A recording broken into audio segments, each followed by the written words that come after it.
Call from a customer with a problem with his slide out, and somebody had worked on it previously. So instead of figuring out what the problem was originally, they just ran all new wires, this household 10 gauge wire that I've removed, and they ran it from the main bus panel, and you can see the hole there. They just drilled a hole up at the firewall, no grommets or anything, and the wire was connected directly to a 12-volt fuse bus with no fuses, no breakers, no nothing. So if there had been a short, a good chance it could have burned the RV to the ground.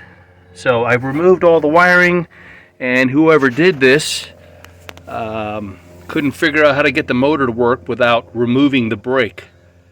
So they've taken the brake off the back of the motor, and those parts are not available. So we've had to purchase a new motor, which cost the customer a considerable amount of money.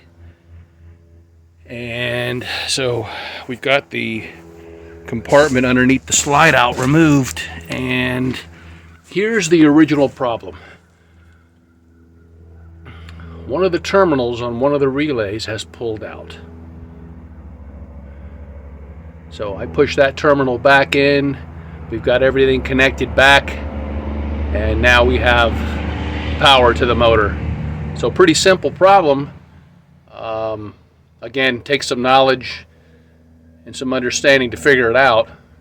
But if this had been fixed originally, we wouldn't have had to replace the motor and spend all this time.